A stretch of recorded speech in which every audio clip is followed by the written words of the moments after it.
We have all heard the saying, all actions have consequences, right? But what if I told you that is not just a saying, it is a fundamental scientific truth? In the microscopic world, every action causes an uncontrollable disturbance. By measuring the position of a particle, we alter its velocity, and vice versa. The act of measurement itself changes what we are trying to measure.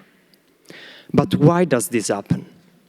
Even though more than 100 years have passed since when Heisenberg captured this phenomena with his uncertainty relation, the one in orange in the slide, physicists have not yet fully comprehended it.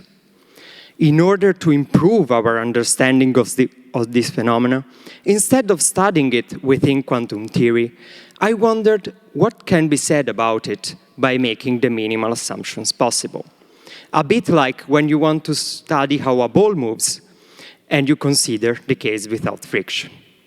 There are two things that any sensible physical theory must be able to do: describe physical systems and how to measure them. So, for example, it has to be able to model a ball and the fact that we can catch it to evaluate its position. It turns out that under these minimal assumptions, every action we perform causes a disturbance, even when considering macroscopic classical objects like balls and cars. By measuring the position, we alter the velocity, and vice versa.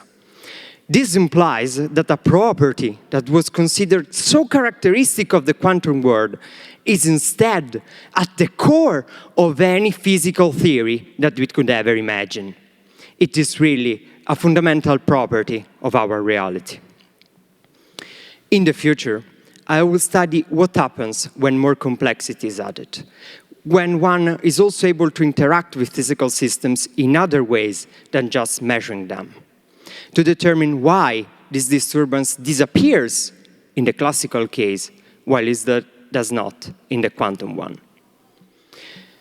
Furthermore, an improvement of the understanding of this disturbance property will be fundamental for the development of future technologies, from quantum computers to the microchips inside your mobile phones, because they're getting so tiny that they're becoming sensible to quantum effects. So, next time you hear that all actions have consequences, I hope you will remember that it really encapsulates a fundamental scientific truth. Thank you.